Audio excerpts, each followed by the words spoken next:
Agra būs par jautājumiem, kas ir tieši vispārīgi saistīti par energoefektivitātes prasībām ēku, un kāpēc to vajadzētu zināt.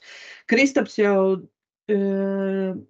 teiksim tā, detalizētāk jau tieši runāt par energoautoriem, par energosertifikātiem, un Toms izstāstīs par apkurs un ventilācijas un dzēsēšanas sistēmu pārbaudas aktiem, kas tie tādi ir un kāpēc ir svarīgi par tiem runāt. Jā, labdien! Vai mani labi dzird pirmkārt? Jā. Ļoti labi, tad es dalīšos ar ekrānu. Jā, labdien visiem! Arī no manas puses, tad mans vārds ir Agris Kamenders, un, kā Marika teica, es sākšu ar tādu ievada stāstījumu par energoefektivitātes prasībām un nedaudz tādam kontekstam, kāpēc, bet vairāk vai mazāk. Es domāju, ka aktualitāte ir zināma, bet iedošu to ieskatu. Un pēc tam arī paturpināšu ar konkrēti ar energoefektivitātes prasībām, kādas tad tās ir Latvijā, un iziesim cauri tiem vismaz tām galvenajām prasībām. Un tad jau Kristaps turpinās sīkāk par energoefektivitātes un ēku energosertifikātiem un Toms ar apkuras pārbaudas aktiem.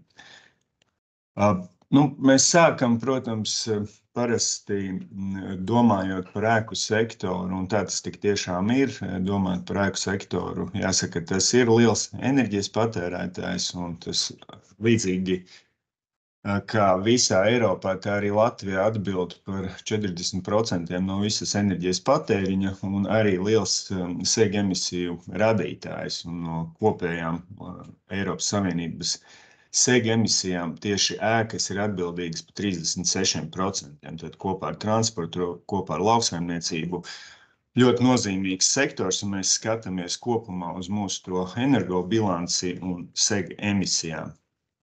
Ēkas ir arī resursu un materiāli ietilpīgas, un šobrīd arī tam tiek pievērsta ļoti liela uzmanība. Jebkurš, kurš ir saskāries vai nu privātajā būvniecībā, sākot ar nelieliem remontu darbiem savā dzīvoklī, vai arī piedalījies un ir vadījis lielāku jaunu ēku būvniecību vai renovāciju, saprot, cik lielā mērā būvniecība ir resursu un materiāli ietilpīga un ļoti grūti atgūstami atkritumi, kas veidojas, ļoti grūti otrais izmantojami. Tad jāsaka, šobrīd tam tiek pievērsta liela uzmanība un nākotnē visticamāk tas uzsvars būs vēl lielāks kopā ar energoefektivitāti. Un ēkām tie ir tādi vispārīgie šie te uzsvari, bet arī, protams, ēkām ir ļoti garš kalpošanas mūžs. Es esmu ielicis šeit 50 un vairāk gadi, un nosaucot skaitli 50, liekas, ka tas ir kaut kas ļoti garš, bet patiesībā, protams, paskatoties uz ēkām, kurās mēs paši atrodamies, kurās mēs dzīvojam, un gluži vienkārši atrodoties pilsētu vidē, jūs paskatīsieties uz jebkuru ēku, un lielā mērā tai vismaz ir 50 un bieži vien vairāk gadi, un ēku, kura varbūt ir būvēta 2000. gados, mēs sauksim par jaunu ēku, kaut gan šai ēkai jau būs 20 gadi. Tad ēkas, kuras tiek vai nu atjaunotas, vai arī tās, kuras tiek būvētas, ļoti lielā mērā ietekmē mūs un ietekmē to, kādā veidā mēs dzīvojam tajās, tātad kāds ir komforts, kāds ir gaisa kvalitāte, kāda ir mūsu, tas lielā mērā ir ietekmē mūsu veselību un pašsajūtu. Tas lielā mērā ietekmē enerģijas patēriņu un uzturēšanas izmaksas. Tā noteikti arī ir pilsētvides kvalitāte un, protams, arī seg emisijas un klimata pārmaiņas. Tātad tās ēkas, kurās mēs esam un pavadam lielāko savu laiku, un apmēram mēs 80% no sava visa laika pavadam tieši ēkās, vai nu dzīvot vai strādājot, ļoti lielā mērā ietekmē to, kā mēs arī jūtamies, kā mēs patērjam enerģiju. Un tie lēmumi, ko mēs izdarām šobrīd, vai nu renovējot vai būvējot jaunu ēku, ietekmēs mūsus vēl vairākus gadu desmitus. Un Tieši tāpēc, protams, ēkas ir ļoti būtiskas, ja, un te man labajā pusē ir arī attēls ar pelējumu un sliktu mikroklimatu. Tajā tas, un jāsaka, ka sākotnēji energoefektivitātes prasības, jeb izvirzītās prasības pret norobežām konstrukcijām bija tieši saistītas ar to, kā palīdzēt uzturēt komfortablu mikroklimatu telpās. Man vienkārši ēkā mājā būtu mājīgi, tātad vārds māja, vārds mājīgi, lai tur būtu pietiekoši silts un lai būtu labs mikroklimats, lai neizkristu mitrums uz konstrukcijām, lai norobežojas konstrukcijas nebūtu augstas, lai tur neveidotos pelējums. Tas bija sākotnēji tas lielais uzsvars, ka mēs skatījāmies, kādas ir šīs minimālās prasības, lai neveidojas galvenokārt mitruma problēmas, pēc tam pelējuma problēmas. Un šobrīd arī, protams, nāk klāt jautājums par enerģijas patēriņu kopumā. Ne tikai to, ka ēka ir komfortabla, ne tikai skatoties to, ka neveidojas kaut kādas problēmas ar mikroklimatu un mitrumu un kondensātu, bet mēs skatāmies arī uz kopējo enerģijas patēriņu ēkām. Protams, kā Latvijā, tā līdzīgi visā Eiropā ēkas, lielākā daļa ēkas vēl ar vienu ir uzskatāmas par ēkām ar augstu enerģijas patēriņu, un šobrīd gan kara kontekstā, gan vispār Eiropas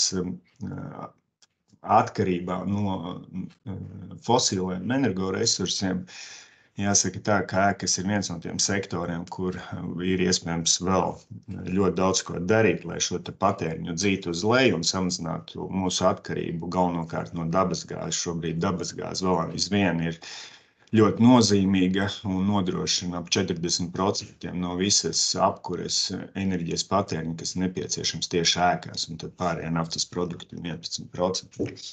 Un skaidrs, ka tā aktualitāte šobrīd ir ļoti augsta. Tādā Eiropas kontinenta kontekstā tad ir divas direktīvas, viena par energoefektivitāti un otra tieši par ēku energoefektivitāti, kuras tiek pēc tam pārņemtas jau nacionālās likumdošanas aktos. Ja mēs skatāmies uz Latviju, tad jūs atradīsiet vairākās vietās, kur tiek runāts par ēku energoefektivitāti un par ilgspējīgu resursu patēriņu, piemēram, būvniecības likumā. Tur ir šādas vispārīgās prasības, ja būtiskās prasības, kas tiek izvirzītas ēkām. Bet tieši konkrēti par energoefektivitātes prasībām tad noteikti jāpievērš uzmanība ēku energoefektivitātes likumam, sākot ar to, kurš definē to, uz kādām ēkām tad šīs prasības ir attiecināmas un kādi ir izņēmumi. Piemēram, energoefektivitātes prasības nav attiecināmas uz baznīcām vai kultūra vēsturiskajiem pieminekļiem vai ēkas, kuras netiek apkurinātas. Tad nosaka to, kādām ēkām vispār mēs piemēram energoefektivitātes prasības, kādām nepiemērojam. Tad ir ēku energoefektivitātes aprēķina metodas un ēku energosertifikācijas noteikumi, kuri jau konkrēti runā par energosertifikātiem, un par tiem tad Kristaps paturpinās sīkāk. Ir MK noteikumi par eksploatējumu ēku energoefektivitātes minimālajām prasībām. Arī noteikti neliels tāds lasām gabals, bet arī var pievērst uzmanību, kur nosaka to, kādas ir minimālas prasības eksploatējumām ēkām. Tur ir arī jautājumi skarti, varbūt ne tieši par energoefektivitāti, bet arī jautājumi, kas skar tādu energo pārvaldību, ir par uzskaiti, par individuālo uzskaiti, par elektromobilitāti nedaudz arī. Un tad noteikti ļoti svarīgi, viens no svarīgākajiem būvnormatīviem, domājot par energoefektivitātes prasībām, ir būvnormatīvs 00219 ēku norobežošu konstrukciju siltuma tehnika, kas jau precīzi mums nosaka to, kādām prasībām ir jāatbilst norobežošām konstrukcijām. Un ne tikai, tur ir arī jautājumi par ventilāciju un rekuperāciju un jautājumi par mikroklimatu un gaisa caurlaidību. Tam arī ātri iziešu cauri.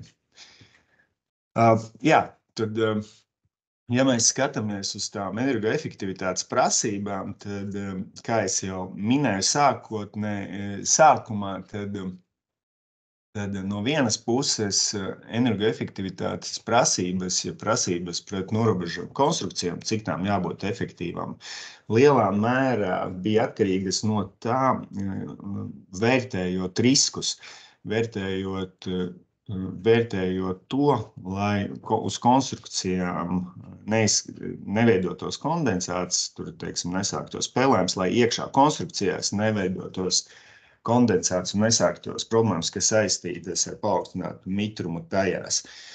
Un līdz ar to ir nepieciešams kaut kāds minimālais siltumizolācijas slāņu biezums vai minimālā siltuma pretestība, lai novērstu šos te riskus.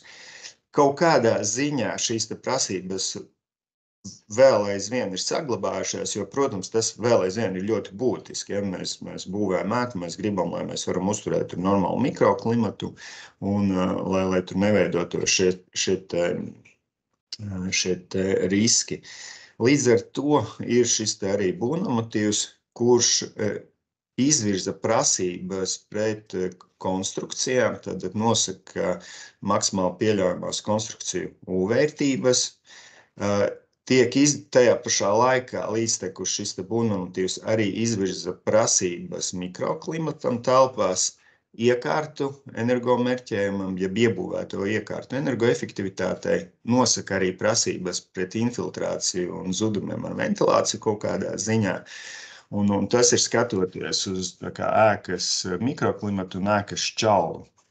Līdztekus tam ir vēl papildus prasības, kas nosaka prasības pret apkuras enerģijas patēriņu, tātad jums ir prasības pret konkrētiem konstruktīviem elementiem, jums, logi, sienas, pagraba pārsegums, bet arī tātad ir prasība pret apkuras enerģijas patēriņu. Tātad apkuras enerģijas patēriņš nedrīkst būt lielāks par tik un tik kilovatstundas kvadrātmetru gadā. Tāpēc mēs ne tikai skatāmies uz kaut kādiem atsevišķiem elementiem, bet mēs skatāmies arī uz enerģijas patēriņu kopumā ēkā, tātad enerģijas patēriņš apkurei. Un tad ir vēl viens rādītājs, primārais enerģijas patēriņš, kas jau mums ļauj vērtēt to, kādā veidā šī ēka tiek apkurināta. Ja mēs izmantojam atjaunojamos energoresursus, tad primārais enerģijas patēriņš būs zemāks, ja mēs izmantojam fosilo energoresursus vai elektroenerģiju, tad primārais enerģijas patēriņš būs augstāks. Tad ir prasības pret atsevišķiem būvu elementiem, ir prasības pret apkuras enerģijas patēriņu un ir prasības pret primāro enerģijas patēriņu. Tad ir trīs šie te bloki, kas raksturo ēkas energoefektivitāti. Jā, tas ir tas, ko es iesāku par minimālajām prasībām, U-vērtībām, tīri konstruktīviem elementiem un to, lai novērstu šos te riskus, kas saistīti ar mitrumu un kondensātu izkrišanu vai uz piemēram, sienām, vai mitrums arī neveidojās tieši pašās konstrukcijās. Tad šeit ir tāds piemērs, ka piemēram, ja mēs zinām, ka tāda 51 centimetru bieza balto silikāta ķieģeļu siena ir tā U-vērtība varētu būt kaut kas ap 1, nedaudz pat virs 1, un tādam parastam logam ar koka rāmjiem tā U-vērtība varētu būt kaut kas ap 2 U-vērtība. Tad mēs redzam, ka, un pieņemot, ka iekštelpu temperatūra ir 20 grādi, mēs redzam, ka, ja ārgaisa temperatūra ir -10, -20, tad iekšējā virsmu temperatūra uz loga rāmja, piemēram, kuram tā U-vērtība varētu būt 2, pie -15 būs +11 grādi, uz balto silikāta ķieģeļu virsmas tādas nerenovētas ēkas, standarta 51 centimetrā. Tur būs, uz virsmas būs tur starp 15 un 16 grādiem, un pie mīnus jau 20 grādiem, zem 15 grādiem. un uz loga tas jau būs ap 10 grādiem. Un pie šādām temperatūrām un tad, relatīvā mitruma ap 40–50% mitrums sāks izkrist, ja kondensāts jau parādīsies ap 15–16 grādiem. Mēs varam teikt, ka uz loga virsmas un logrāmjiem noteikti jau jūs varēsiet redzēt, izkritīs tur mitrums un parādīsies kaut kādas mazas pilītes un pie -20 grādiem pat kaut kur. Ceļš, ja tur slikta ventilācija kaut kādos tur stūros aiz skapjiem, un kur gaiss, teiksim, netiek klāt normāli, arī tur var veidoties jau kondensāts var izkrist un, piemēram, veidoties arī nākotnē pelējums. Tad no vienas puses ļoti būtiski nodrošināt energoefektivitāti šiem te būvē elementiem, lai pirmkārt jau novērš šos te riskus. Mēs redzam, ja mēs sienas atjaunojam un mums prasības, jūs redzēsiet tālāk pret sienām vai logiem ir zem 0,23, 0,2, tad mēs redzam, piemēram, tās temperatūras kritums pie 20 grādiem iekštelpās. Sienas virsmas tā temperatūra, tur nokritīsies varbūt pa 1 grādu, bet ne vairāk. Tad pirmkārt jūs jutīsieties komfortabli, otrkārt jūs arī novēršat šos te riskus, kas saistīti ar paaugstinātu mitrumu. Tas ir tas viens aspekts, un tad iziesim arī tam enerģijas patēriņam cauri. Otrs aspekts, tad, ja mēs skatāmies uz jaunām ēkām, tad jaunām ēkām jāatbilst gandrīz nulles enerģijas ēkas prasībām. Tad no vienas puses gan šiem te konstruktīviem elementiem, sienām, pagramu un tā tālāk jāatbilst noteiktām prasībām, bet tiek izvirzīts prasības arī pret enerģijas patēriņu. Tā, iziesim tālāk, kā tas ir, un mēs redzam, ka jaunu ēku būvniecības gadījumā ēkai jāatbild gandrīz nulles enerģijas ēkas prasībām, kuras nosaka to un reglamentē ēkas enerģijas patēriņa apkurei. Tam jābūt vienādam vai mazākam par 40 kWh/m2 gadā dzīvojamām ēkām un ēkām virs 250 kvadrātmetriem. Un vienādam vai mazākam par 45 kWh/m2 gadā nedzīvojamā ēku gadījumā. Un tur ir vēl noteikta gradācija dažāda izmēra ēkām. Tas ir ēkām virs 250 kvadrātmetriem, tātad lielākām ēkām. Mazākām ēkām šie skaitļi ir nedaudz lielāki. Tātad enerģijas patēriņš apkurei.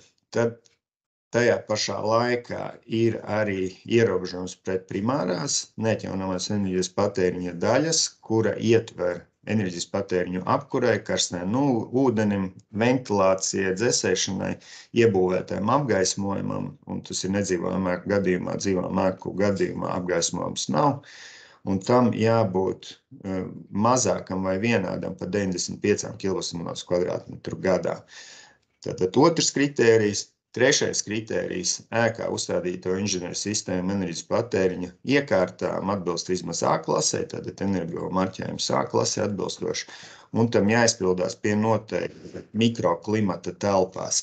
Un, kas būtiski arī tiek prasīts pārkaršanas riska novērtējums skatoties, tātad, lai šīs ēkas vasarā nepārkarst.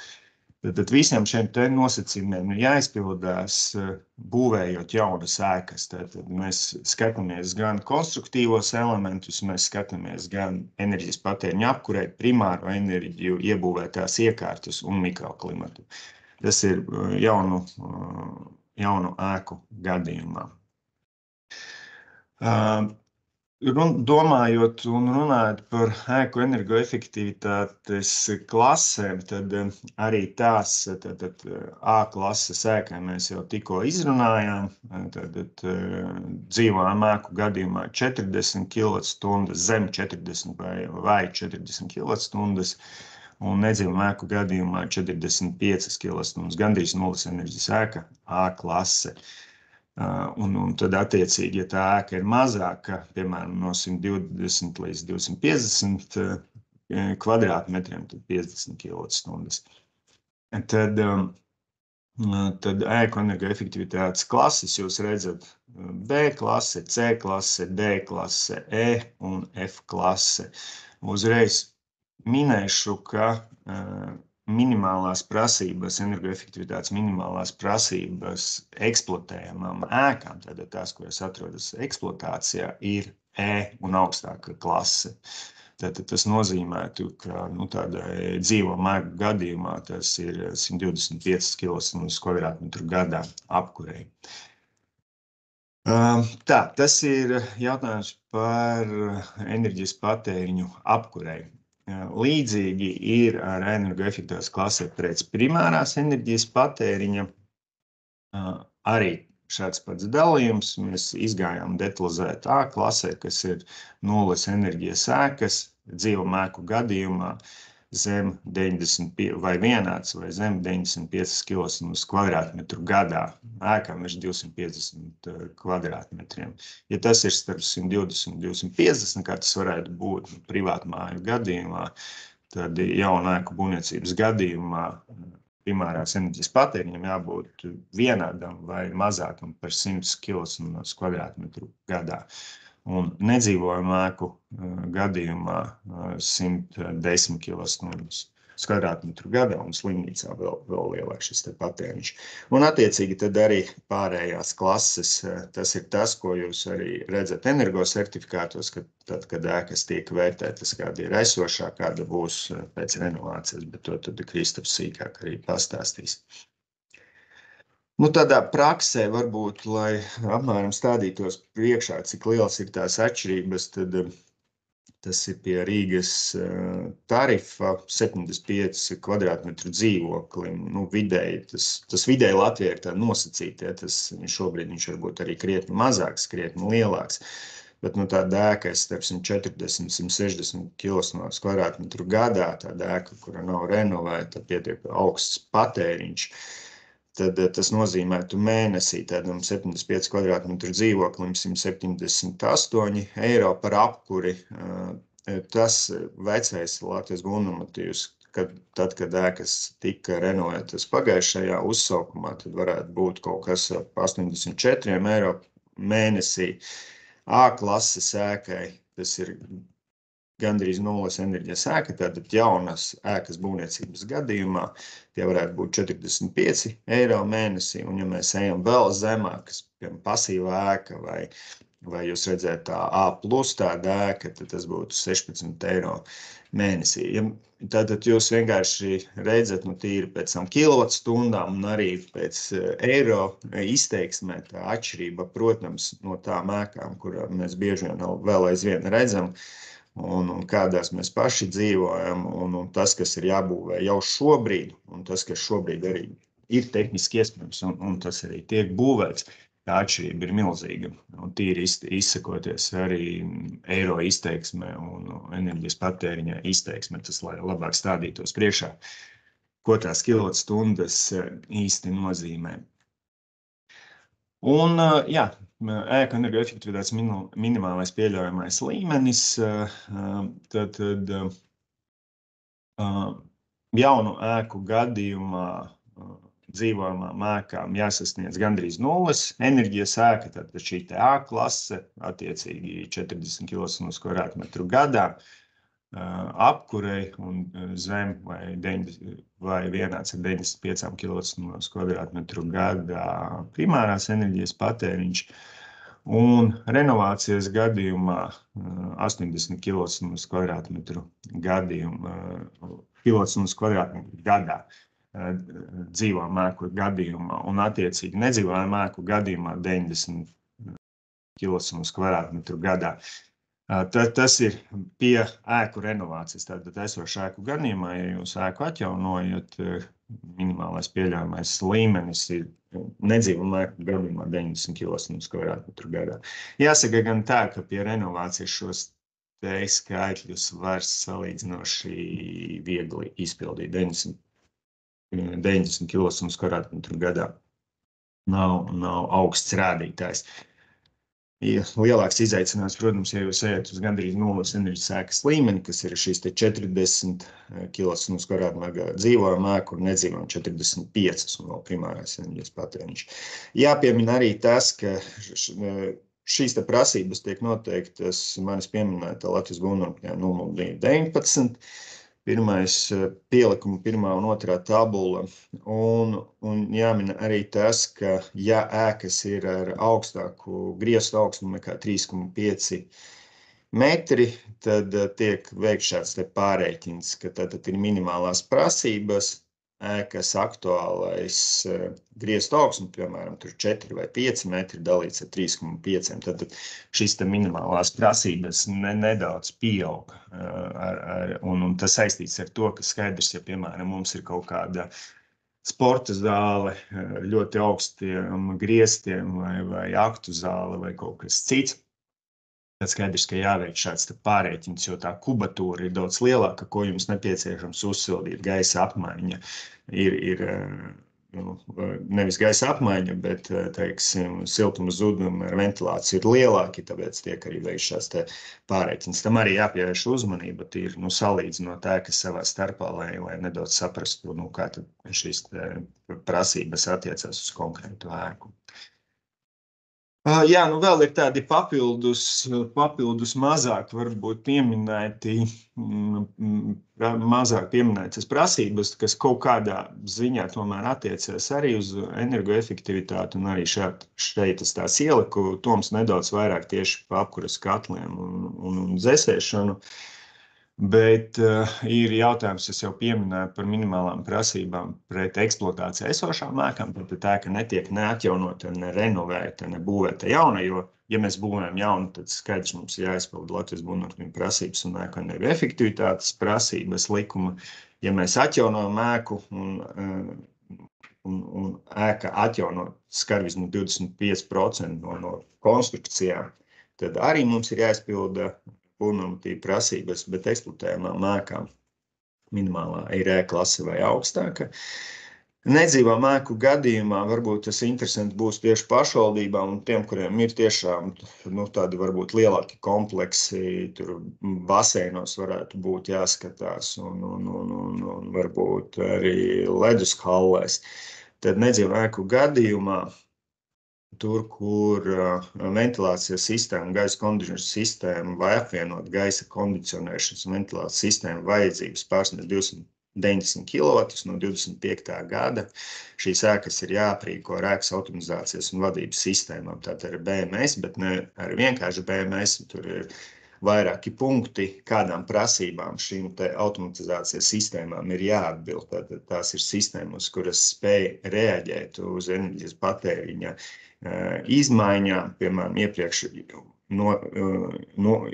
uzstādītām un arī šo sistēmu regulēt. Tātad tā nav vienkārši monitoringa sistēma, tā ir sistēma, kura miedarbojās un arī veic regulēšanas funkcijas, bet tur ir vairāk šie punkti. Un arī no 25. gada publiskās ēkas, kurās ir 20 un vairāk stāvvietu, ir jāierīko vismaz viena elektrotransporta līdzekļu uzlādes punkts, kas domā par elektromobilitāti un arī skatoties vēl vairāk arī nākotnē, teiksim, pie jaunu ēku būvniecības gadījumā. Tātad tiks vairāk domāts par ēku spēju miedarboties ar tīklu un fleksibilitātes iespējām, teiksim, vai izmantot kaut kādu pārpalikumu, piemēram, elektroenerģiju, vai arī varbūt nākotnē kaut kāda siltumenerģiju, un kaut kādos brīžos arī enerģiju uzkrāt un to neizmantot, piemēram, pīķa slodžu gadījumā. Piemēram, samazināt savu patēriņu, bet tas varbūt vairāk jaunāku gadījumā. Tā, par šo es jau minēju, tad ēku noregulēšanas siltuma tehnikā tiek noteikts šīs minimālās prasības pie atjaunošanas, daudz vēl gan 80 un nedzīvojamā gadījumā 90 km2 gadā. ātri izējot cauri vēl tieši par prasībām pret norobežu konstrukcijām, ko tas vairāk praksē nozīmē. Tad tur ir tāda viena tabuliņa, kura tad nosaka, kā es minēju, šīs te U vērtības konkrēti konstrukcijām, ne tikai mēs ierobežojam enerģijas patēriņu pašai ēkai un primāro enerģijas patēriņu, bet arī pret pašiem būvu elementiem. Tātad jumts un bēniņu pārsegumi, kuri saskaras ar ārā gaisu. Tad tiek noteikts, ka dzīvo ēku gadījumā šī te maksimāli pieļaujamā U vērtība ir 0,2, nedzīvo ēku gadījumā 0,23, ražošanas ēku gadījumā 0,25. Tad praksē, ko tas nozīmētu, šis piemērs ir uz tādu daudzdzīvokļu ēkas gadījumu. Ja esošās ēkas gadījumā ir dobjā dzelzbetona paneļi 22 cm un kaut kāds tur slānis izdeģu, U vērtība šādam bēniņu pārsegumam varētu būt ap 0,8. Lai mēs izpildītu šīs te minimālās prasības, tad kā minimums mums vajadzētu bērt virsū 17 cm siltumizolāciju, ja lambda ir 0,039, tas lai sasniegtu minimālo slāni.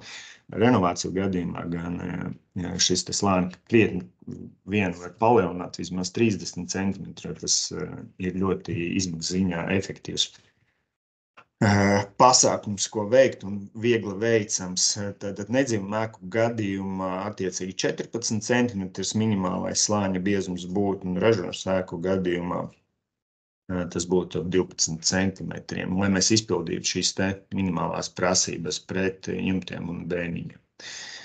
Tā, ārsienā, tad ārsienas U vērtība 0,23 dzīvo ēku gadījumā, Pauncio slimnīcas bērnās nedzīvo ēku gadījumā 0,25, ražošanas ēku gadījumā 0,3. Arī tāds piemērs uz esošas ēkas gadījumu, ja mums būtu tāds silkā ķieģi 51 cm ar apmetumu, tad šādai sienai U vērtība ir 1,2 vati uz kvadrātmetrs virs kelvins. Un, lai izpildītu minimālās prasības pret dzīvām ēkām, pansionātiem, slimnīcām, bērnārziem, mums būtu jāliek virsū 15 cm siltumizolācijas. Tas, lai izpildītu minimālās prasības, pieņemot, ka lambda ir 0,037 siltumizolācijai. Nedzīvo ēku gadījumā arī ap 15 cm un ražošanas ēku gadījumā 10 cm siltumizolācijas būtu jāpievieno. Tas ir tāds piemērs, tāda cilkā ķieģļu sienai 51 cm. Jūs būvēt no jaunu, piemēram, tā ir karkas ēka, sastāv tikai no, koku karkas un siltumizolācija, attiecīgi tie slāņi ir biezāki. Pagraba pārsegumi virs neapkurinātiem un ventilētām telpām, tad dzīvo ēku gadījumā 0,3, nedzīvojums 0,35, ražošana 0,4, grīdas sienas saskarā ar grunti 0,2, 0,25, 0,35. Tur apmēram varat paskatīties, tas līdzīgi kā ar sienām un bēniņu pārsegumiem. Un ir arī prasības pret logiem un durvīm. Tad logi un balkonu durvis dzīvo ēku gadījumā 1,1, nedzīvojums ēkas 1,1, ražošanas ēkas 1,3. Tas praksē nozīmē 1,1 jūs varat sasniegt tikai ar 3 stiklu paketēm, ar 2 stiklu paketēm tas nav iespējams. Teorētiski ražošanas ēku gadījumā 1,3 var meklēt 2 stiklu paketes, kur ir 1,3, bet visticamāk arī tās ir pat 3 stiklu paketes. Un ir arī ierobežojumi pret termiskajiem tiltiem. 0,2, 0,2, 0,35. Tie ir tādi vājinājuma vietas, kur, ir logu pieslēgumi, mūrim vai stūri kaut kādi, vai balkoni izvirzās no konstrukcijiem. Tad vājinājuma vietas, termiskie tilti arī tiek ierobežot šīs te vājinājuma vietas. Un viens ir enerģijas patēriņš, bet otrs galvenokārt ir šis te uzsvars, lai šajās vājinājuma vietās atkal neveidotos problēmas ar kondensātu, mitrumu un attiecīgi pelējumu un visu no tā izrietošajām problēmām, gan ar mikroklimatu, gan pašām būvkonstrukcijām. Kas varbūt tiek aizmirsts, es tūlīt pabeigšu, jo jāturpina kolēģiem, bet ir arī jautājums par ēku gaisa caurlaidību. Tātad ir prasības ne tikai pret konstrukcijām un enerģijas patēriņu, bet arī ēkas gaisa caurlaidību. Tātad to arī lūdzu atcerieties, kas nosaka to, cik ēka ir blīva, un vai neveidojās kaut kāda nevajadzīga infiltrācija, jeb neplānota infiltrācija. Tas bieži vien tiek aizmirsts un arī netiek kontrolēts, bet to var darīt un to var kontrolēt. Tad pārspiediena testa palīdzību un jaunu ēku gadījumā, ceļš privātajā būvniecībā, tas arī tiek darīts un atsevišķos gadījumos arī sabiedrisko ēku gadījumā. Jā, un vēl tāds punkts, ko pašvaldības noteikti zinās, projektos, kur līdzfinansē Eiropas Savienība, ir šiem te siltumizolācijas risinājumiem jāatbilst ETAC standartam 4. Tas ir tātad visai sistēmai jābūt certificētai. Jūs nevarat likt nesertificētu sistēmu, tad visai sistēmai kopam siltumizolācija, apmetums, tam jābūt kā vienotam elementam, tam jābūt certificētam. Ir arī prasības pret ventilāciju un rekuperāciju. Jaunu ēku gadījumā rekuperācijai vismaz 75% jābūt un augstākai. Un tas ir apmēram tāds kopsavilkums, pēc tam varēsiet paskatīties, kā izskatās, lai jūs sasniegtu A klases ēku, vēl zemāku ēku, teiksim, pasīvu ēku un kaut kādu B klases ēku, kāds ir prasības pret konstrukcijām, primāro enerģiju un gaisa caurlaidību, tāds kā kopsavilkums. Nu tā, tas no manas puses arī viss. Es domāju, mēs izgājām cauri kopumā gan no tādas likumdošanas viedokļa, gan arī par tām konkrētām prasībām. Tad, kādas tiek noteiktas, es domāju, tad mēs droši vien par jautājumu varam pēc tam, vai? Ir viens jautājums, liels tev paldies, no Gunāra. Gunārs vaicā, vai izstrādājot energosertifikātu ēkai, vai obligāti jābūt uzstādītam siltumenerģijas patēriņu uzskaites skaitītājiem, vai arī drīkst veikt aprēķinu pēc patērētā kurināmā daudzuma vairāk gadu griezumā, un vai drīkst veikt siltumenerģijas patēriņu aprēķins, ja vairāk ēkas apkurina viena katlumāja. Šis gadījums, kad nav skaitītāju. Jā, tas arī izskatās, ka ir gadījums vairāk uz ēku energo certifikāciju jautājums jau tālāk. Bet principā es varu atbildēt. Jā, protams, ideālais gadījums ir tad, ja mums ir siltumenerģijas uzskaita un ir faktiskais skaitītājs, tāpēc, ka tad mēs varam skaidri noteikt to, cik liels enerģijas apjoms ir piegādāts ēkai. Ja nav šī te enerģijas skaitītāja un uz vienu ēku ir uzstādīta atsevišķa apkures iekārta, tad, protams, varam vadīties arī no kurināmā patēriņiem, un tad ir jābūt arī detalizētai šī te kurināmā patēriņu uzskaitei vairāku gadu garumā, vēlams arī, protams, mēneša griezumā. Kas attiecās uz gadījumu, ja vienai katlumājai ir pieslēgti vairāki objekti, tad, protams, arī būtu vēlams veikt katram objektam atsevišķi energoefektivitātes aprēķinu un atsevišķi novērtēt arī zudumus siltumenerģijas pārvadē, kas ir no katlumājas uz objektiem. Respektīvi, šajā gadījumā, ja runa par divām ēkām, tad, protams, tām divām ēkām atsevišķi jāveic būtu energosertifikācija un jāņem vērā arī siltumenerģijas zudumi trasē. Jo citādāk mēs vienkārši nevaram aprēķināt to enerģijas bilanci un savilkt kopā enerģijas zudumus dažādos patērētājos un pārvadē. Ļoti labi, paldies. Un vēl ir no Ārņa jautājums Agrim par minimālajām prasībām pamatu siltinājumam. Slaids šķiet bija, bet pārskrēja pāri. Jā, es rādīju U vērtības. Tur ir būtībā divu veidu. Viens ir virs neapkurinātiem pagrabiem, un otrs ir U vērtības pret pārsegumiem, kuras saskaras ar grunti. Tur bija atradīsies, tur apmēram arī, kā kuram virs ventilētām pagrīdēm, jeb neapkurinātiem pagrabiem, tas ir līdzīgi kā ārsienām, tur ap 0,2 kaut kas 0,3, un ar grunti tās U-vērtības nedaudz augstākas, bet jāsaka tā, tad aprēķina ceļā, rēķinot zudumus ar grunti, tur ir nedaudz sarežģītāk, ne tik vienkārši kā ar pārsegumiem virs neapkurinātajiem pagrabiem.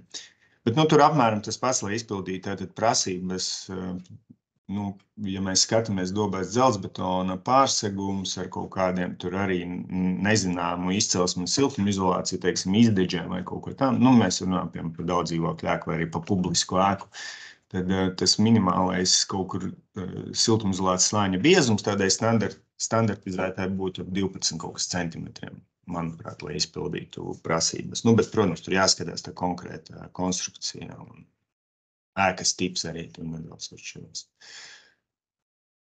Agri, liels tev paldies. Un tad, Kristap, ienirstam energo certifikātos jau padziļinātāk. Sveiki. Man sauc Kristaps. Strādāju arī uzņēmumos Ekodoma. Esmu energo auditors jau ar vairāk kā 10 gadu pieredzi. Tagad mūs dēvē par neatkarīgiem ekspertiem ēku energoefektivitātes jomā. Un tad šajā prezentācijā pastāstīšu vairāk par to, ko ietver sevī energo certifikācija, kāda ir tā procedūra, un iezīmēšu tad arī tās atšķirības starp energo certifikātiem un pagaidu energo certifikātiem. Un arī nedaudz pieskaršos jautājumiem, kas saistīti ar to, kas ietekmē ēkas energoefektivitāti, kas var ietekmēt arī energoefektivitātes klasi un kāpēc varbūt nevienmēr mums izdodas sasniegt tos rādītājus, kuri ir sākotnēji noteikti energo certifikātos. Tā jau ir diezgan nopietna problēma Eiropas fondu apgūves kontekstā, kad bieži ir redzami arī gadījumi, ka pēc tam īsti nav iespējams sasniegt tos rādītājus. Un tad ir jāmēģina saprast, kur ir veikt kaut kādu pieņēmumu, kuri īsti neatbilst reālajai dzīvei. Sākotnēji par to, kas ir ēkas energo certifikācija, un tad tādā lielos vilcienos, ja mēs tā varam pateikt, tad energo certifikācija principā ietver ēkas energoefektivitātes novērtējumu, kur tiek novērtēts tas, cik daudz ēka patērē siltumenerģiju apkurs nodrošināšanai, karstā ūdens nodrošināšanai. Te ir arī attēlā parādītas citas sadaļas, kuras tiek novērtētas veicot ēkas energoefektivitātes rādītāju aprēķinu. Un tad atbilstoši arī šiem te rādītājiem mēs varam izvirzīt jau kādu konkrētu ēkas līmeņa atzīmi, kur atbilst kādai no klasēm un tādējādi savā starpā salīdzināt dažādas ēkas un saprast, kur tad ēka vairāk patērē enerģijas un kur mazāk patērē enerģijas. Jo, protams, jo augstāka klase, jo zemāks apkurs patēriņš, zemāks primārās enerģijas patēriņš, un līdz ar to mēs varam sagaidīt arī zemākas eksploatācijas izmaksas konkrētiem objektam. Par to, tad kādos gadījumos veids ēkas energo certifikācija. Principā ēkas energo certifikācija būtu nepieciešama jebkurai ēkai, gan eksploatācijā esošajā ēkā, gan arī veicot ēkas projektēšanu un pēc tam nododot to eksploatācijā. Varam veikt arī atsevišķām ēkas daļām energo certifikāciju, bet tad ir jāņem vērā tas, ka ir jābūt atsevišķai siltumenerģijas uzskaitei un vispār enerģijas uzskaitei katrai no šīm ēkas daļām, lai mēs varētu viņu izņemt no pārējās ēkas.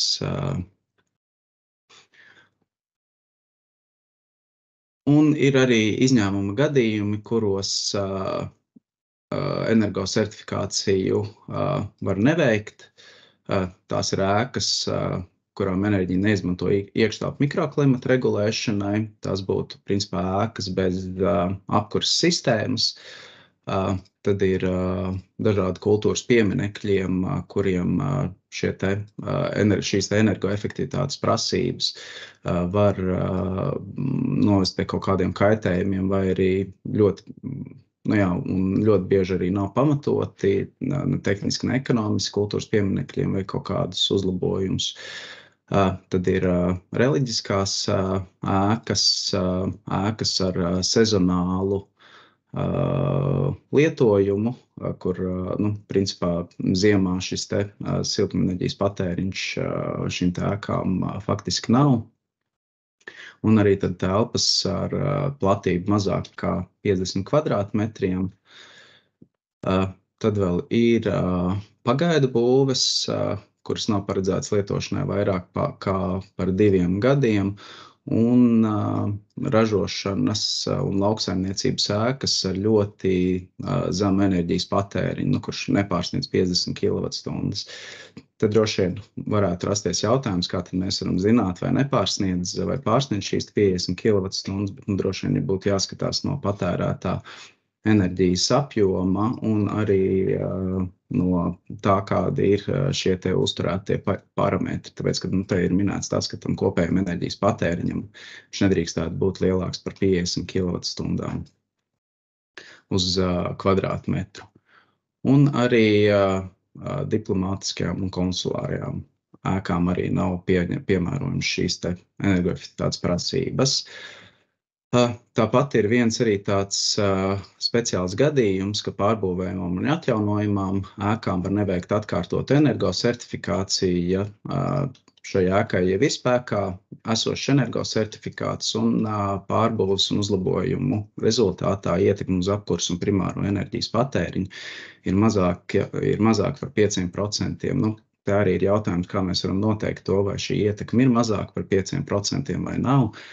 Tad viens no tiem veidiem būtu tāds, ka jebkuram, ja šai ēkai jau ir spēkā esošs energosertifikāts, tad viņai noteikti ir arī tāds pielikums, kur ir norādīti arī ekonomiski pamatot energoefektivitātes pasākumi.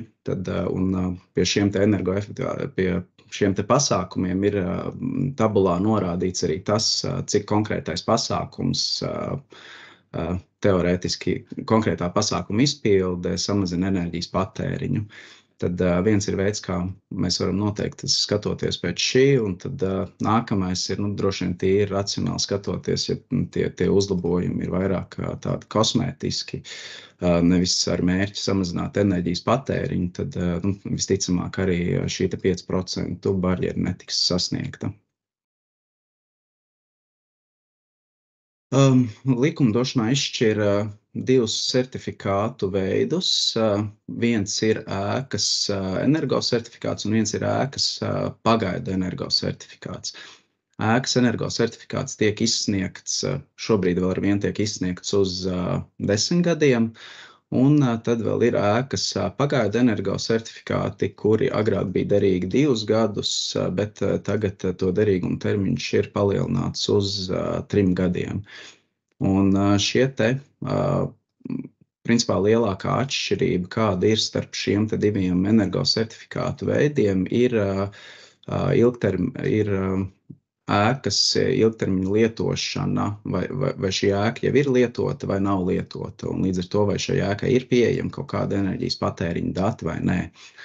Ēkas energosertifikāts tiek izsniegts eksploatācijā esošām ēkām, kurām ir pieeja enerģijas patēriņa dati. Tas nozīmē, ka mēs varam pilnvērtīgi izstrādāt ēkas enerģijas aprēķina modeli un validēt šo modeli pret reāli izmērītiem datiem. Pagaidu energosertifikāta gadījumā šis te izstrādātais ēkas energoefektivitātes aprēķina modelis tiek balstīts uz pieņēmumiem par to, kā ēka tiek eksploatēta, Un pēc tam arī, protams, pēc tam, kad ēka ir, un šo te ēkas pagaidu energo certifikātu izsniedz būvprojektam, kad tiek izstrādāta ēkas tehniskā dokumentācija, un pēc tam jau, tad, kad ēka ir reāli dabā uzbūvēta, tad pie nodošanas eksploatācijā arī šai te ēkai izsniedz ēkas pagaidu energo certifikātu. Viens tā tad ir pagaidu energo certifikāts būvprojektam, un otrs ir pie nodošanas eksploatācijā. Kad bija iespēja pieteikties šim semināram, tad viens no jautājumiem arī bija tāds, vai var atšķirties šis energo certifikāts būvprojektam un pie nodošanas eksploatācijā. Tad visbiežāk, nevis visbiežāk, bet parasti būtu jābūt tā, ka īsti, ja tas būvprojekts ir izstrādāts līdz galam un viņš ir precīzs, tad pie nodošanas eksploatācijā nekādam izmaiņām nevajadzētu būt. Taču ņemot vērā to, ka būvprojekta izstrādes laikā un pēc tam veicot objektu būvniecību, var būt kaut kādi jāpieņem sāpīgi lēmumi par korekcijām būvprojektā, lai samazinātu izmaksas vai arī lai veiktu kaut kādas citas papildu korekcijas, tad, protams, pēc nodošanas eksploatācijā šis te energo certifikāts varētu nedaudz mainīties, bet tad ir, protams, jāievērtē visas izmaiņas, kuras ir bijušas būvprojekta laikā. Ja projekts ir tieši tāds pats, kāds ir bijis sākotnēji un uzbūvēts ir atbilstoši projektam bez nekādām korekcijām, tad, principā šīm te izmaiņām nevajadzētu būt vienīgās izmaiņas, kas varētu būt, varbūt, ja nāk kaut kāda papildus informācija par faktiskajiem ēkas eksploatācijas apstākļiem, kāda varētu būt, tad tās izmaiņas varētu būt, bet, principā, ja ir uzbūvēts tā kā ir būvprojektā, tad pie nodošanas eksploatācijā šiem te rādītājiem nevajadzētu būt atšķirīgiem. Un, ja skatās no tā, no kā tad sastāv šie energo certifikāti, tad ēkas energo certifikātam ir 2 pielikumi. Ir pats šis te energo certifikāts, kur jau iepriekš minēja, bija arī šī te tabula salīdzinošā, kas daudziem noteikti asociējās ar energo certifikātiem. Un tad ir arī pirmais pielikums, kur ir minēti ekonomiski pamatot energoefektivitātes pasākumi. Un kā otrais obligātais pielikums ir aprēķinos izmantotās izejas datu vērtības. Šis te pielikums ir ļoti būtisks, jo pēc tā tad mēs arī varam apskatīties, kādus pieņēmumus ir veicis auditors, veicot energoefektivitātes aprēķinu. Un tas ir arī viens no tiem līdzekļiem, kā mēs varam salīdzināt, vai viens no indikatoriem, kas varētu teikt, kāpēc netiek sasniegt rādītāji pēc ēkas atjaunošanas, jo, piemēram, ja ir pieņemta pārāk zema gaisapmaiņas kārta ēkā pēc atjaunošanas, vai arī ir pieņemta pārāk zema temperatūra, audits ir rēķināts pie 18 grādiem, faktiskais ēkas lietošanas apstākļi ir iekštelpu temperatūra 21 grāds. Tad tas ir, protams, arī viens no faktoriem, kas ietekmē ēkas enerģijas patēriņu. Un tad ēkas pagaidu energo certifikātam atkal ir viens pielikums, kas ir aprēķinos izmantotie izejas dati. Un ir pieejams arī energo certifikātu reģistrs būvniecības informācijas sistēmā. Tur ir tāda sadaļa kā reģistri. Tur un izvēloties ēku energo certifikātu reģistru, ievadot kadastra apzīmējumu vai adresi, mēs tad arī varam apskatīties, vai konkrētajai ēkai ir izsniegts energo certifikāts vai arī nav izsniegts energo certifikāts. Un tāpat arī te var apskatīt neatkarīgo ekspertu ēku energoefektivitātes jomā. Un tur tad iespējams apskatīt arī katra eksperta veiktos izstrādātos energo certifikātus un kad tie ir izstrādāti, jo bieži vien iepirkumos tiek prasīta pieredze energo auditoriem attiecībā uz energo certifikātu izstrādi, un tad šis te principā ir viens no veidiem, kā jūs varat pārbaudīt, kāda ir auditora pieredze.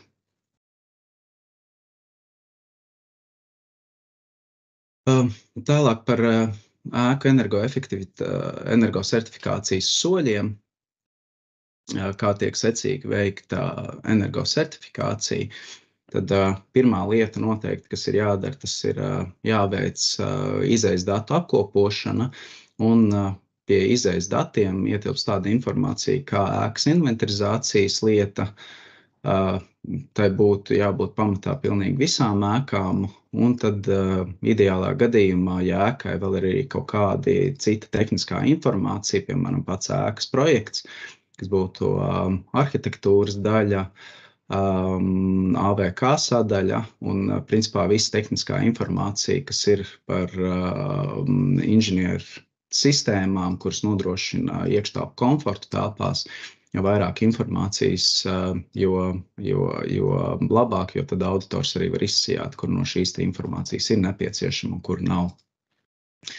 Tālāk, protams, nepieciešama arī ir ēkas siltumenerģijas patēriņa dati.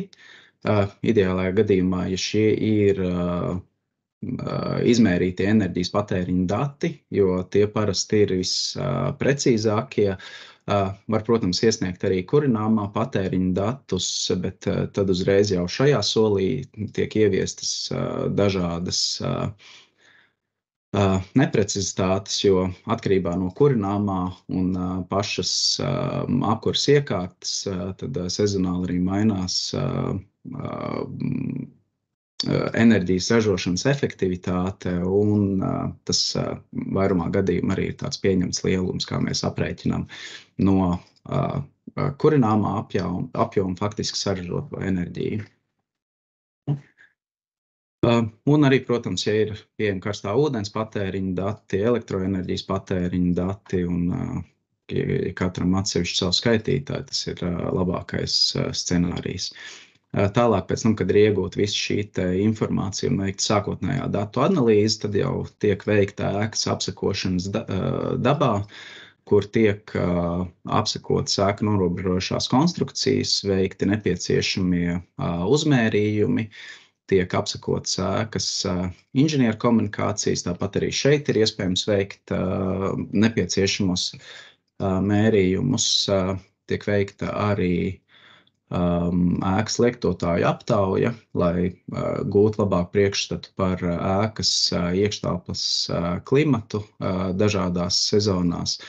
Un tad, protams, arī tiek veikta arī izejas datu precizēšana, lai pārbaudītu, vai sākotnēji iesniegtā dokumentācija atbilst tam, kas faktiski ir ēkā, vai vairāk gadu garumā nav bijušas kaut kādas korekcijas. Un tad to arī var piefiksēt, vai ir atbilstoši viss. Un tad nākamais solis, protams, ir energosertifikāta izstrāde, tiek izstrādāts ēkas enerģijas aprēķina modelis, kurā tiek definētas norobežojošās konstrukcijas, iekštelpu lietošanas parametri. Un izveidot šis modelis, tad, ja tas ir energo certifikāts un ir pieejami izmērīti enerģijas patēriņa dati, tad šis modelis tiek tālāk validēts attiecībā pret faktiski izmērītajiem datiem. Un tad mēs varam teikt, ka mūsu aprēķinātās modelis atbilst vairāk vai mazāk atbilst faktiskajai situācijai, un tad tālāk mēs varam novērtēt dažādus energoefektivitātes pasākumus, piemēram, pie sienām pievienot papildus siltumizolācijas slāni, pagrabam, jumtam, bēniņiem pievienot papildus izolācijas slāni vai kaut kādas izmaiņas ēkas tehniskajās sistēmās, un tad paskatīties, kāds ir tas gala rezultāts, ka mēs ieviešam visus šos pasākumus, cik mūsu ēka patērēs pēc energoefektivitātes pasākumu ieviešanas. Tagad jāsaka to, ka šajā energoefektivitātes aprēķina procedūrā šie visi pasākumi, kur tiek ietverti, viņi būtu jāskatās kā viens veselums, kā viena paka. Jo šajos pasākumos, kad mēs dodam pirmo pielikumu par ekonomiski pamatotiem pasākumiem, šie pasākumi ir izdalīti katrs atsevišķi, ir noteikts katram pasākumam atsevišķi ietaupījums, bet tas gala rezultāts būs atkarīgs no tā, kuri pasākumi tiks vienlaicīgi ieviest, jo no tā mainās arī citi ar ēku saistīti aprēķina parametri, tādi kā, piemēram, norobežošo konstrukciju termiskā inerce un siltuma ieguvuma izmantošanas faktori un tādas lietas aprēķinos. Un te, protams, arī tiek izsniegta apkurses ventilācija, jāizstrādā arī apkurses ventilācijas un dzēsēšanas pārskati, bet par tiem precīzāk pastāstīs mans kolēģis Toms.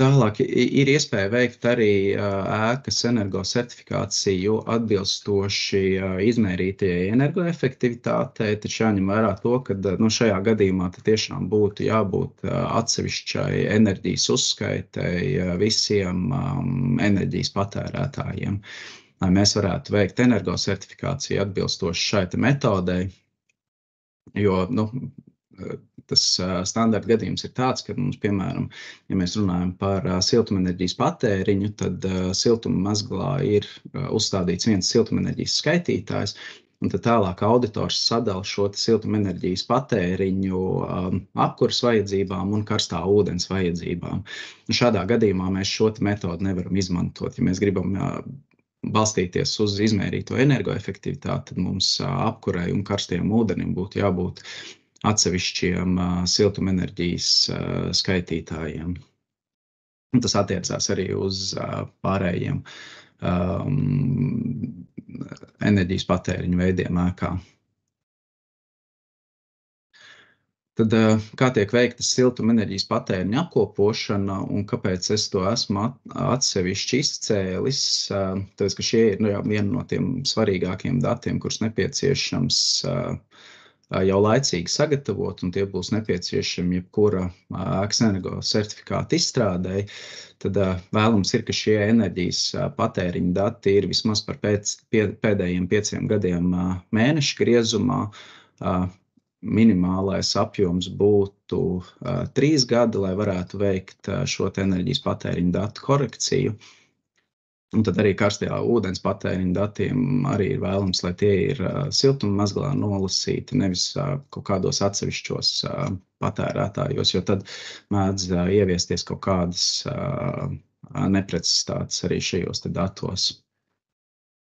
Un tad vēlāk, kad siltumenerģijas patēriņa dati ir apkopoti, tad energoauditors veic enerģijas patēriņa datu sadalīšanu pēc lietojuma. Viens būtu tiek sadalīts pēc tas siltumenerģijas apjoms, kas tiek nodrošināts, kas tiek izmantots apkuras nodrošināšanai, un karstā ūdens patēriņa sagatavošanai arī tiek izdalīts atsevišķi. Un te ir faktiski 2 metodas, kuras tiek izmantotas.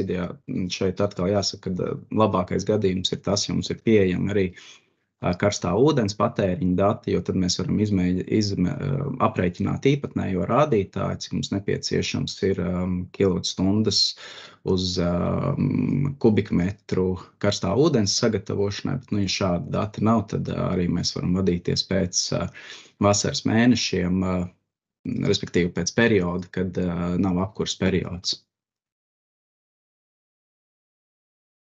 Un tad, tiek veikta arī enerģijas patēriņa datu korekcija un atbilstoši jaunai standartu grupai šie enerģijas patēriņa dati tiek attiecināti pret grādu dienām, un tur ir arī vairāki validācijas kritēriji, kurus nepieciešams nodrošināt. Tātad viens no šiem validācijas kritērijiem ir tāds, ka ir jābūt vismaz 3 ir jābūt enerģijas patēriņam vismaz par 3 gadiem, jo citādāk mēs, protams, nevaram šos datus šādā veidā analizēt. Un tad arī korelācijas koeficientam ir jābūt vismaz 0,8. Un tad, ja šie lielumi, vēl ir arī nosacījums uz norobežojušām konstrukcijām, bet tajā es šobrīd neiedziļināšos. Taču bieži vien to datu kvalitāte nav pietiekami augsta, lai mēs tādā veidā varētu certificēt ēku. Ēkas enerģijas patēriņa modeļa izstrāde. Un šīs modelis tiek aprēķināts ņemot vērā ēkas norobežojušās konstrukcijas, apkuras sistēmu, ēkas lietojumu, zudumus, novietojam pret debes pusēm un visus pārējos aspektus, kur varētu ietekmēt šīs ēkas enerģijas patēriņu. Un šobrīd enerģijas patēriņi ēku energosertifikācija tiek veikta atbilstoši ISO 52000 standārtu grupai. Tagad arī jaunajā ēku energoefektivitātes direktīvā, kur tiek pārstrādāta un kurai jau, principā ir pieņemta tā gala forma, kāda varētu būt, šī te aprēķina metode tiek noteikta kā galvenā. Un pēc šīs metodas arī mēs varam veikt ēkas energoefektivitātes aprēķinu pēc mēneša vai pēc stundas metodas. Lielākoties gan tiek rēķināts ēkas energoefektivitātes patēriņš pēc mēneša metodas, jo, lai rēķinātu pēc stundas metodas, tad būtu jāizmanto lieli sarežģīti moduļi, un tas ir vairāk tādām ēkām, kuras tiešām ir ļoti sarežģītas un kurā ir mijiedarbojās vairākas inženieru sistēmas un kurās ir svarīgi arī saprast šo te inženieru sistēmu mijiedarbību. Šo slaidu es rādu tamdēļ, ka arī viens no jautājumiem bija par to, kāda ir tā aprēķina metode, un te ir tas pārskats, kad principā tā aprēķina metode sastāv no vairākiem moduļiem un ir iesaistīti ļoti daudz dažādi standarti. Tāpēc arī tā ēka energoefektivitātes aprēķināšana ir kļuvusi ievērojami laikietilpīgāk nekā tā ir bijusi iepriekš. Tālāk arī nedaudz pieskaršos arī tam, ko jau Agris minēja arī par energoresursiem, par primāro enerģiju un kādu iespēju tas atstāja uz ēkas energosertifikātu. Tad ir, protams, visiem zināms, ka ir atjaunīgie energoresursi un fosilie energoresursi, un katram no šiem te energoresursiem ir savi primārās enerģijas faktori. Un ar ko mēs saprotam primāro enerģiju, tad primārā enerģija principā ir tas pats energoresurss, kuru mēs iegūstam, piemēram, koksne. Tad ir saražotā enerģija, kas tiek saražota katlu mājā, tad ir kaut kāda, un te ir savi zudumi, tad ir enerģijas piegāde, kur ir savi zudumi, un tad jau, kad mēs esam piegādājuši enerģiju līdz objektam, tad tā ir tā piegādātā enerģija, un liederīga enerģija vēl aprēķina pēc tā, cik konkrēti mēs iegūstam, jo arī pašā objektā ir savi siltumenerģijas zudumi, piemēram, tie paši. Ja mēs apskatām ēkas, tad daļa no inženieru sistēmām, precīzāk apkurses sistēmas, var būt nekondicionētajās telpās, piemēram, ēkas pagrabā. Ēkas pagrabā mums ir izvietots ēkas siltummezgls, kurā tiek uzskaitīta piegādātā enerģija. Un kamēr mēs šo te enerģiju pārvadām uz dažādām telpām, protams, šajās te nekondicionētajās telpās arī ir zudumi šajos te cauruļvados. Un tie ir reāli enerģijas zudumi, no kuriem,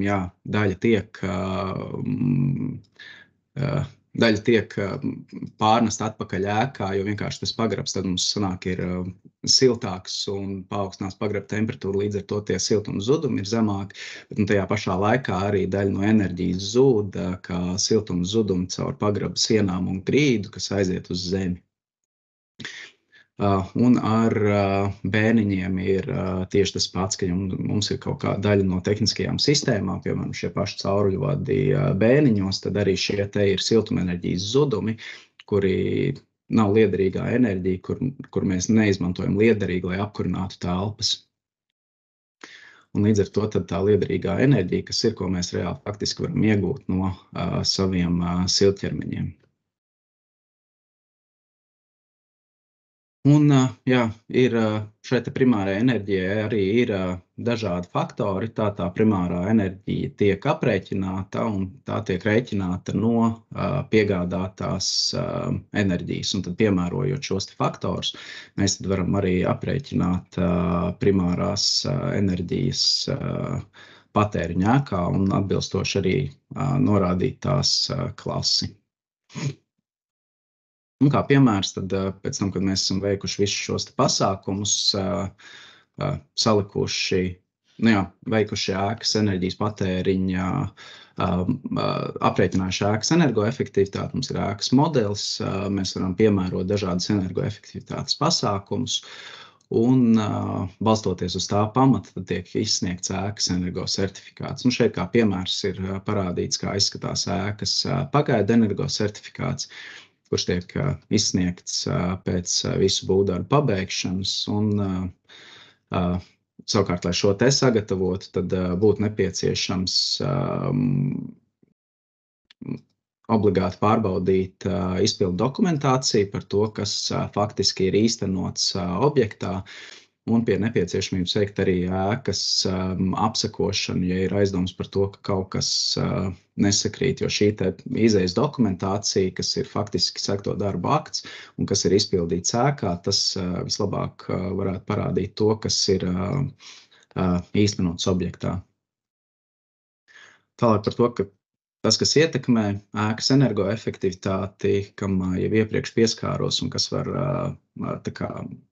būt tie faktori, kāpēc nav sasniegt kaut kāda rādītāja, vai arī vispārīgi, lai saprastu dažādu ēku un enerģijas patēriņu, tad viens, protams, ir norobežošās konstrukcijas. Tad mēs varam redzēt esošajā gadījumā, ka dažādiem materiāliem ir dažāda materiāla siltuma vadītspēja, un siltuma vadītspēja, principā tā būtība ir tāda, kā tieši tam nosaukumam, kad tā ir materiāla spēja vadīt siltumu. Un jo šī spēja vadīt siltumu ir augstāka, jo lielāki zudumi mums ir uz apkārtējo vidi. Protams, tur starpā ir arī iekštelpu temperatūra un ārā temperatūra, jo, lai mums būtu siltuma pārneses process, mums ir jābūt temperatūras starpībai.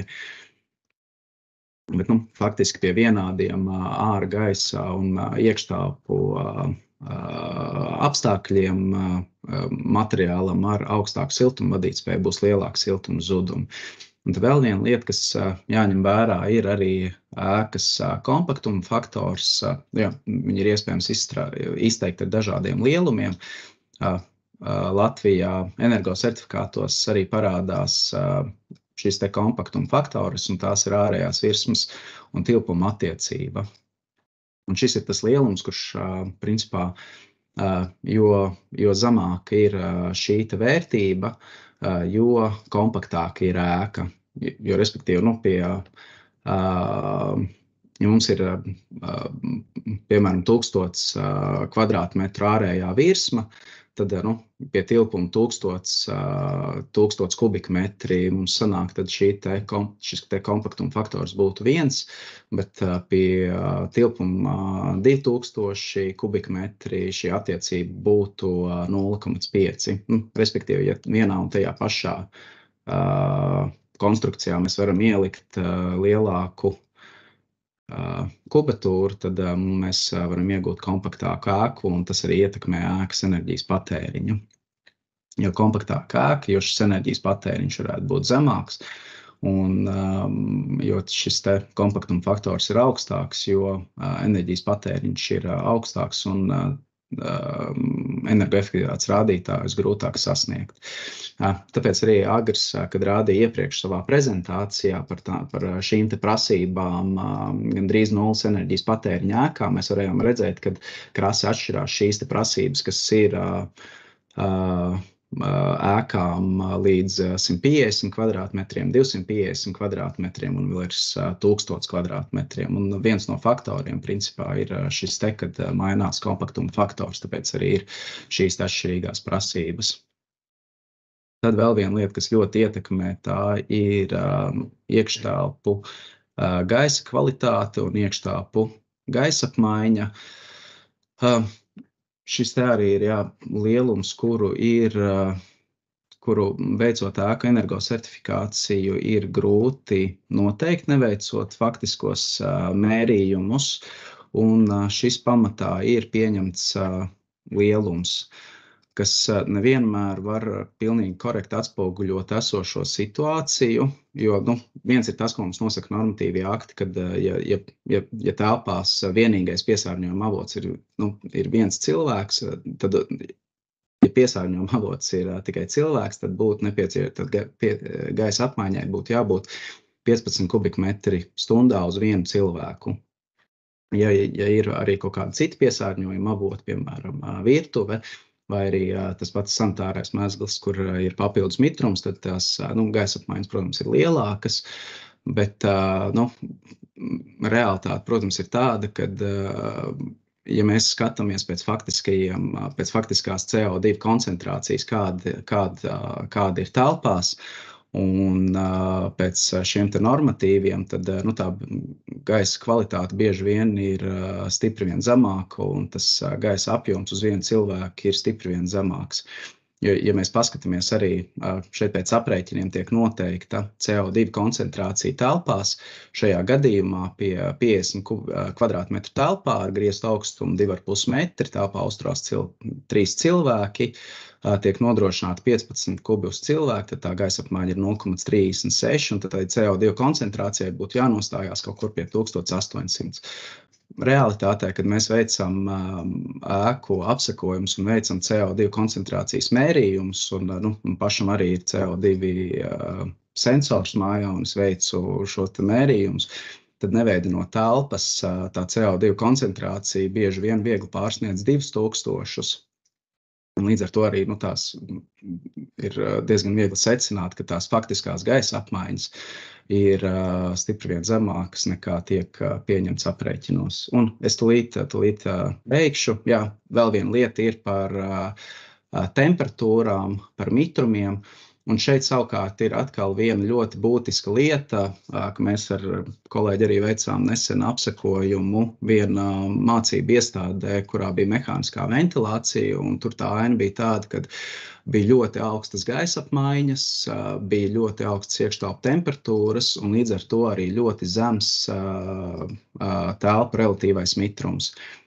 Un te ir tas jautājums par faktisko ēkas lietošanu, ka mums ir jāsaprot, kādus parametrus mums ir nepieciešams nodrošināt telpās, lai telpas nebūtu pārkurinātas un pārveidinātas. Jo, ja mēs pārkurinām un pārveidinām telpas, tad dramatiski samazinās iekštelpu relatīvais mitrums, un tas atkal rada ļoti lielu diskomfortu. Un, protams, par pareizu ēku eksploatāciju, kas arī var ietekmēt ēkas energoefektivitāti. Vēl aizvien ir ļoti daudzi nepareizi priekšstati par to, kā termostatiskie ventiļi darbojās. Logu vēdināšana šobrīd jau vairumā gadījumu ir saprotama un zināšana līmenis ir augstā līmenī, un tad vēl, protams, arī par ēkas regulāciju pēc visu pasākumu ieviešanas arī ir būtiska lieta, par ko nevar aizmirst. Tas no manas puses viss.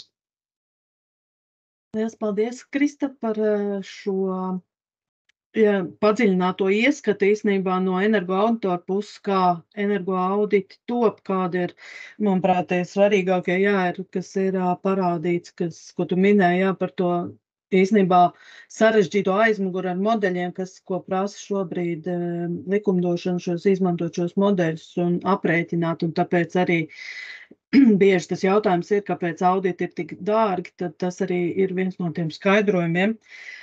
Bet ir viens jautājums, tā tad ir, vai pēc ēkas atjaunošanas, kad izsniegts pagaidu energosertifikāts ir pagājuši 3 gadi, vai šis pagaidu energosertifikāts ir jāatjauno? Kāda ir tā kārtība? Jā. Pareizāk sakot, nevis jāatjauno, bet ir jāizstrādā ēkas energosertifikāts, jo tā būtība šiem 3 gadiem arī ir tāda, ko iepriekš minēju, kad mēs varam veikt enerģijas patēriņu datu validāciju, ja mums tas periods ir vismaz 3 gadi. Un pēc tam, kad mēs esam nodevuši ēku eksploatācijā, ir pagājuši 3 gadi, mums ir enerģijas patēriņa dati par 3 gadiem, un tad mēs varam izsniegt ēkas energosertifikātu, kurš ir derīgs jau tālāk 10 gadus šobrīd. Jaunajā ēku energoefektivitātes direktīvā, kur šobrīd tiek izstrādāta, būs paredzēti arī mazāki termiņi neenergoefektīvām ēkām, kas būs, tagad precīzi nenosaukšu klases, bet tās ir F klase, piemēram, tad tas termiņš būs 5 gadi, bet šobrīd pilnīgi visiem certifikātiem ir 10 gadi. Labi, paldies. Un tad man bija jautājums, ja dalībniekiem nav jautājumu, viss ir skaidrs. Tad tās prasības, ko minēja arī Agrs, ir uzskaitīja, un ja ir auditi vēl ir derīgi, tad kā tas saskan kopā ar tām prasībām, kas ir tagad, un kā viņas uz priekšdienām, kā minēja, viņas atkal vēl mainīsies? Kā tas viss saskan? Ja auditi vēl ar vienu ir derīgi, tad principā viņiem tas derīguma termiņš nav beidzies, viņi ir derīgi. Tajā pašā laikā jāsaprot, kad ir tās divas aprēķina metodas, jāskatās, kad ir šis te audits izstrādāts, jo pēc tam, ja mēs skatāmies jau uz jauno energoefektivitātes aprēķinu metodi, tad bieži vien arī šajās te programmās ir nepieciešams certifikātus pārrēķināt, lai mēs varētu savstarpēji salīdzināt šos te auditus pirms pasākumiem un pēc pasākumiem. Jo mēs nevaram salīdzināt energosertifikātu, kas ir izstrādāts pēc iepriekšējās metodas un pēc esošās metodas, jo tur ir fundamentāli atšķirība. Viens ir tas, ka iepriekšējais certifikāts tika izstrādāts atbilstoši apkurses sezonai. Bija noteikts, ka apkurses sezonā ir noteikts apkurses dienu skaits, piemēram, 192 dienas, sākais temperatūra 1,1 grādus, un atbilstoši šim tad arī tika rēķināta ēkas energoefektivitāte. Taču šobrīd tā aprēķina metode ir tāda, ka mēs rēķinām ēkas enerģijas patēriņu mēneša griezumā. Mēs ņemam katru mēneša dienu skaitu un katru mēneša vidējo ārgaisa temperatūru. Paldies. Un Egīlam, ir pacēlis Egīls roku. Lūdzu, Egīla, kāds ir jautājums? Jā, jautājums ir tāds. Tātad veicot to ēku energosertifikāciju, tiek ņemts vērā norobežojušās konstrukcijas, siltuma zudumi, dažādi un grādu dienas. Tā, pareizi saprot, jā? Vieni no parametriem, jā. Es varbūt turpināšu, jā. Bet tagad, ņemam, sabiedrisku objektu bērndārzu, skolu, jā. Sestdienas, svētdienas, temperatūras pazemināšanas, tās tiek ņemtas vērā, jeb nav. Ja viņš vienkārši, cauru gadu kā iet, jeb apkurses sezonu, un sadala enerģijas patēriņu uz dienu skaitu, vai tiek ievērtēts šos energosertifikātos iekšā šis temperatūras samazināšanas režīms? Jā, tam būtu jābūt ievērtētam. Tur jāskatās ir uz periodiem, jo standarts, tas pats ēku energoefektivitātes aprēķina, tas būtu standarts tieši uz apkurses patēriņiem, tas ir 52.2016. Un tur ir atsevišķa sadaļa par šiem te pārtraukumiem.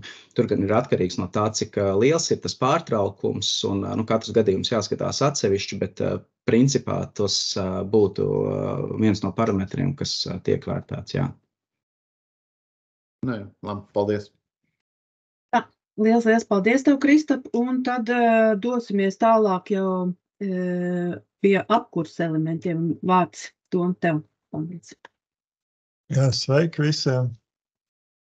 Par apkurses, ventilācijas un dzēsēšanas sistēmu pārbaudas aktiem, kas tie ir un kam tie nepieciešami. Un tad iziesim cauri sākumā likumdošanas prasībām un tad atsevišķi mazliet par katru pārbaudas aktu.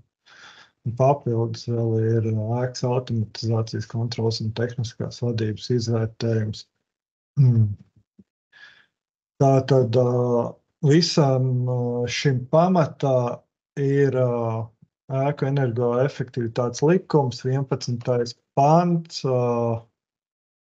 apkuras sistēmas un gaisa kondicionēšanas sistēmas pārbauda tiek veikta sistēmām, kuras kopējā liederīgā nominālā jauda ir lielāka par 70 kW.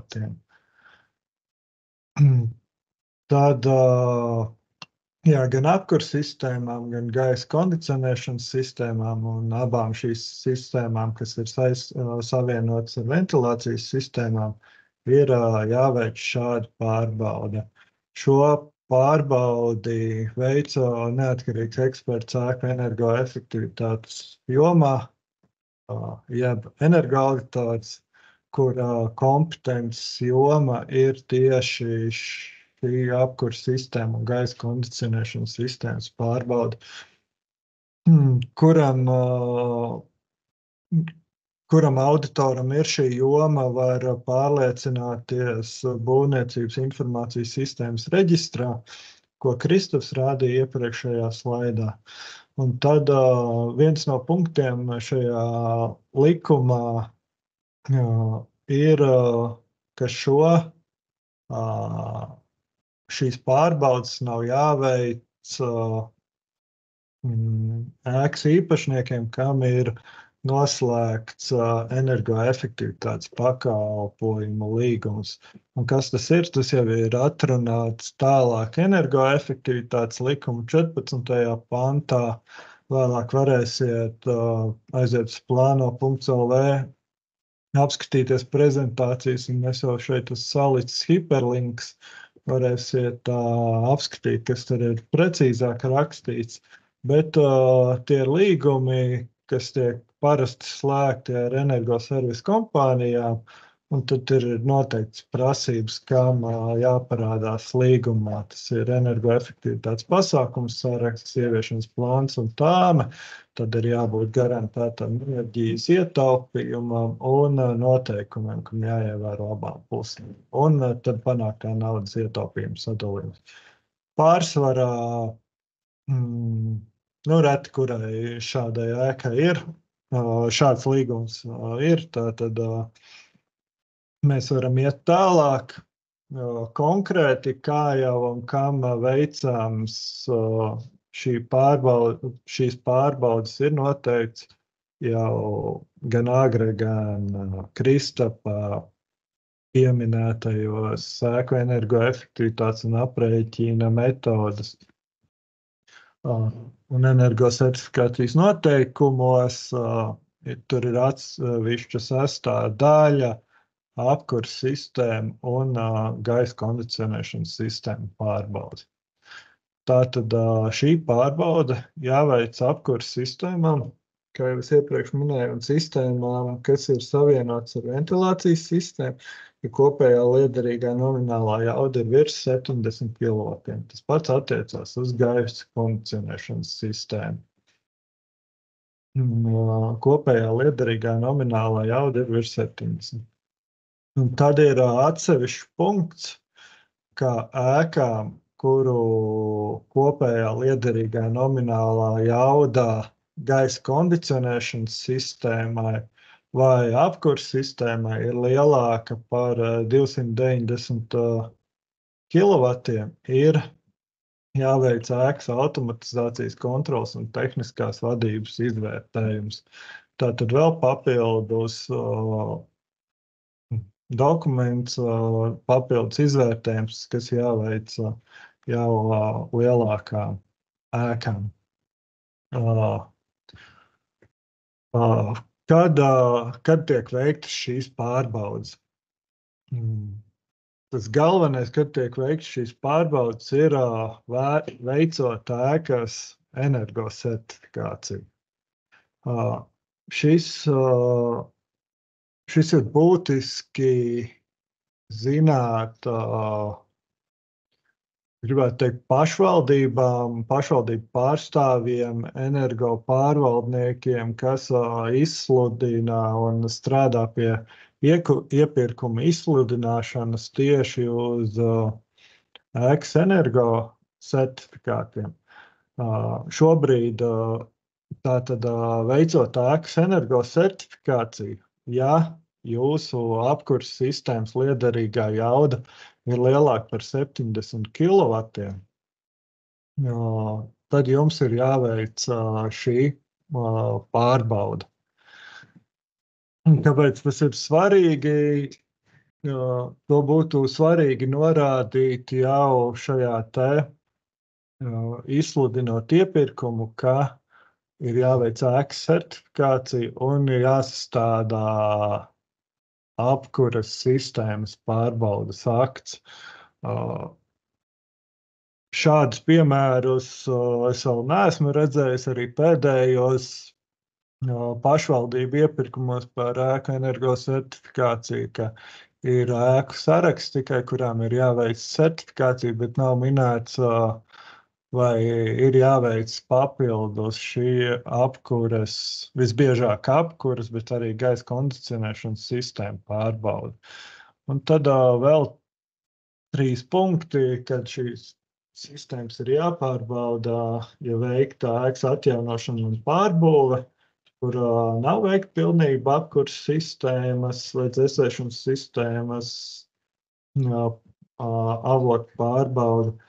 Un, ja veikta apkuras sistēmas vai gaisa kondicionēšanas sistēma pārbauda 2 gadu laikā no pārbaudas pabeigšanas brīža. Un 4. punkts, ja pagājuši 5 gadi kopš pēdējās pārbaudas. Šajos pašos MK noteikumos ir minēts, kad nav jāveic šīs pārbaudas. Nedzīvojamām ēkām tās nav jāpārbauda, ja es gribētu teikt, ja ēkai ir uzstādīta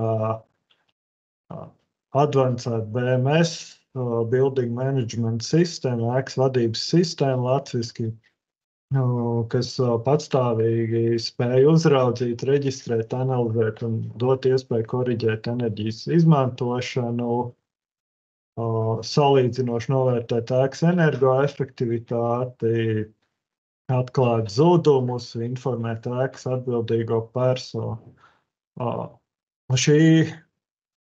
Šī tiešām, lai atbilst šai definīcijai, šīm prasībām, šī tiešām jābūt advancētai BMS sistēmai, kur ir ietvertas visas sistēmas, kas tiek vadītas, šīs ēku vadības sistēmas, ventilācija, karstais ūdens, apkure tiek regulēta, tiek dotas ziņas, tiek mērīti dažādi indikātori, tiek ziņots, ja jums ir siltummezgls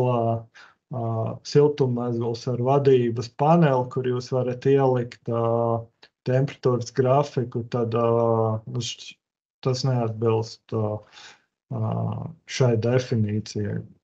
Dzīvojamām ēkām ir mazliet vieglākas šīs prasības, bet te arī ir termins, ka jābūt nepārtraukta elektroniska uzraudzības funkcija, kas mēra sistēma efektivitāti. Un sistēmas efektivitāte ir kaut kas tāds, ko izsaka indikātoros, un tad ir arī jau individuāli jāskatās, kam ir jāveic šis pārbaudas akts un kam nē. Tā. Ne tā poga.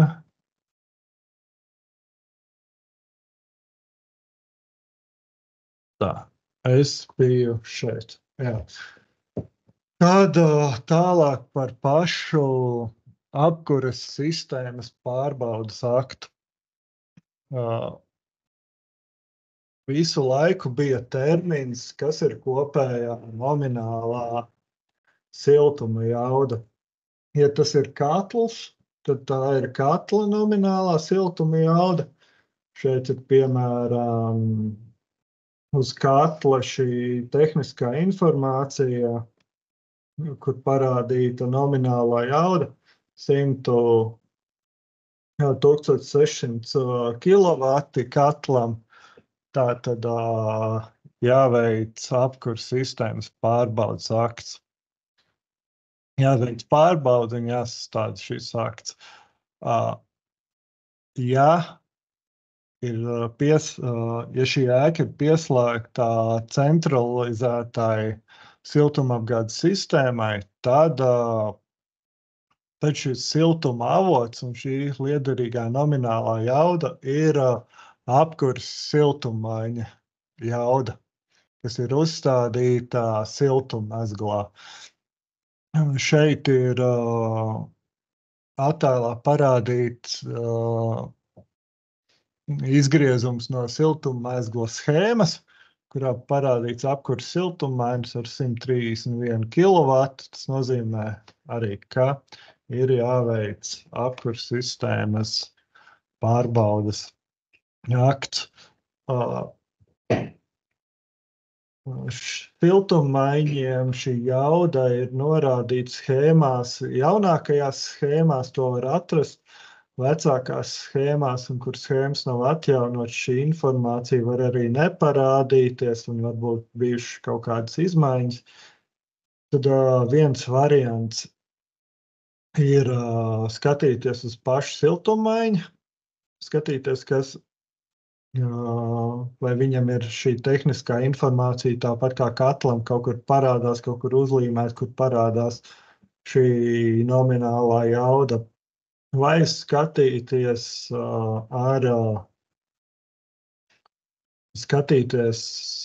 līgumu, kas ir noslēgts ar siltumapgādes uzņēmumu, par kāda jaudā var tikt nodrošināta šai ēkai. Tas ir arī gadījumos, ja ēkas siltummezglā ir tiešais pieslēgums, kur siltummaiņas nav, tad jūs nevarat dabūt siltummaiņa nominālo jaudu. Tad jums ir jāskatās līgums ar siltumapgādes uzņēmumu par to, kādu jaudu jūs varat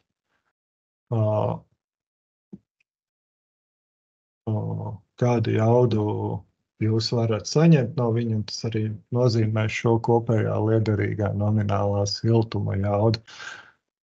Tātad vēlreiz īsts apkopojums visām ēkām, kur parādās nominālā jauda virs 70 kW, apkurei ir jāveic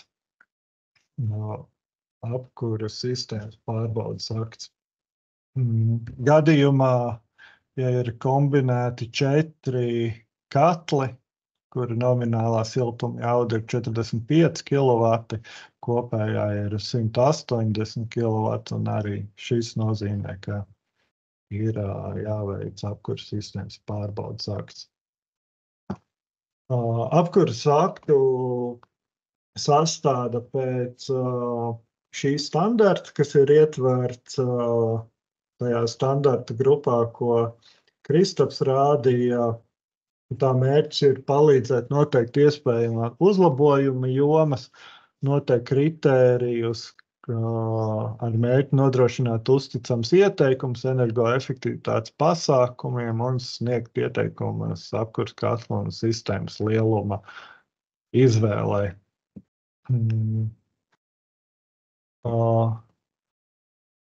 Kā tas izskatās, tas ir...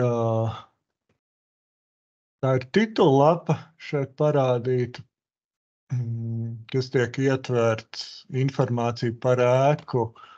Un šis ir saturs, kas tajā tiek iekļauts. Lai būtu vispārīgāks priekšstats, kas ir šis apkuras sistēmas pārbaudas akts, parādīšu vienu piemēru, kā viņš izskatās. Tā, lai ir mazliet skaidrāks. Tātad apkuras sistēmas pārbaudas akts sastādīts saskaņā ar standartu. Noliktavas ēka diezgan liela. Tad šeit ir minēti ieteikumi, titullapā piezīmes par ēku, apskatīt tikai telpu apkure un par apkuras katla aplēsē. Šeit ir saturs, kas ir iesniegts, kas ir iekļauts un kas nav iekļauts, jo ēkā nav šādas sistēmas. Šis ir ņemts no iepriekš minētā standarta. Un tad jau viss kopā katrai sadaļai ir sava nodaļa, ir dokumentu apkopojums, kur ir fiksēti pārbaudas laikā apskatītie dokumenti, veikts piezīmes par viņiem, tālāk ir funkcionālā pārbaude, apskatīts apkures sistēmas tehniskās apkopas status, skatītas vadības ierīces un sensori, un visur tiek minētas piezīmes ar bildēm, ar komentāriem par to, kas ir redzēts, piefiksēti mērierīču rādījumi, dažādākie, kas ir atrodami jūsu ēkā, bildes, piezīmes, energoresursu patēriņš apskatīts, un tad tālāk par siltķermeņiem, par pašu apakšsistēmu aprakstīti šajā gadījumā informācija par gaisa pūtējiem, par to, kā viņi tiek vadīti, par apakšsistēmu vadību un par siltumģeneratoriem, kas šajā gadījumā tiek atzīmēts, ka ir katls, kur kopējā nominālā jauda ir 5,6 megavati, un apskatīts katrs katls atsevišķi.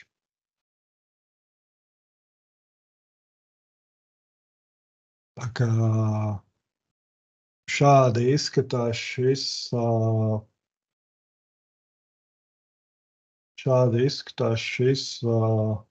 apkuras sistēmas pārbaudes akts, kas veicot ēku energosertifikāciju visdrīzāk arī jūsu ēkām ir nepieciešams papildus apkuras sistēmas aktam jāpārbauda apkuras katls. Es jau rādīju, ka apkuras katla pārbaudi veic gan apkuras sistēmas pārbaudes ietvarā, gan to var veikt atsevišķi pārbaudot tikai katlu. Piemēram, gadījumā, ja ir paredzēta katla nomaiņa un ir vajadzīgs saprast šī brīža efektivitāti, tiek iesniegt kaut kādi projektu pieteikumi uz Altu un Ceflus vai kādiem citiem projektiem, ir nepieciešams noteikt esošo katla efektivitāti, jo, ja jums ir 20 gadus vecs katls, kas kārtīgi nostrādājis un viņam papīros rakstīts, ka viņam tā efektivitāte ir 90, tad jums neko tur labi nevarēsiet samainīt pretī, jums ir jānosaka esošā efektivitāte, un tad pret to jāsalīdzina. Tā kā ir iespēja arī atsevišķi apkuras katla pārbaudi veikt. Tad par gaisa kondicionēšanas sistēmu. Gaisa kondicionēšanas sistēmas pārbaudas aktu to veids gan atsevišķām dzēsēšanas iekārtām, gan arī atsevišķiem šiem te dažādā veida kondicionieriem. Un tur ir tās pašas prasības, kā ir jābūt šiem 70 kW ar nominālo liederīgo jaudu. Ar kondicionēšanas un dzēsēšanas iekārtām šis jau mazliet sarežģītāk. Tas vairs šī liederīgā jauda vairs bieži vien neparādās uz šīm tehniskās informācijas, kas rakstīts uz iekārtām, viņas ir jāmeklē pēc iekārtu tehniskajās datu lapās, un tad jāskait kopā, un tādā veidā jāskatās šī kopējā liederīgā nominālā jauda. Un Tāpat kā apkures sistēmai, tas galvenais mērķis šim pārbaudes aktam ir sniegt ieteikumu gaisa kondicionēšanas un ventilācijas sistēmas darbības uzlabošanai, kas tieši attiecas uz enerģijas patēriņa novērtējumu. Gaisa kondicionēšana pārbaudes akts tiek veikts pēc attiecīgā standarta, kur viņš iet kopā ar ventilācijas un gaisa kondicionēšanas sistēmu. Tāpēc arī šajā pārbaudes aktā pirmā sadaļa ir tieši par ventilācijas sistēmu. Ja tāda ir, tad to iekļauj. Un tad tālāk ir par dzēsēšanas sistēmu. Formāts tāds pats kā apkures sistēmas pārbaudes aktiem.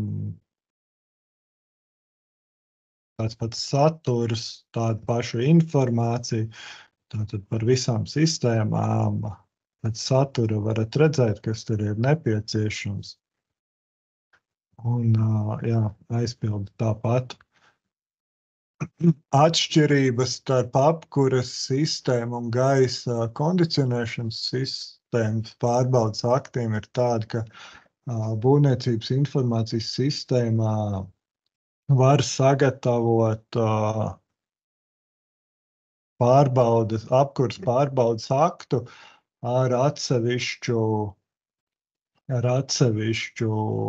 numuru. Tātad reģistrējot un savadot visu informāciju būvniecības informācijas sistēmā.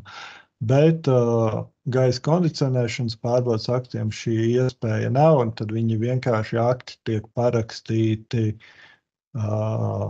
no energoauditoru puses un iesniegt kā pielikumi ēku energosertifikātam. Bet arī ēka apkures sistēmas pārbaudes akti iet kā pielikumi ēka energosertifikātam. Un pēdējie slaidi par šo automatizācijas kontroles un ēkas tehniskās vadības inspicēšanu.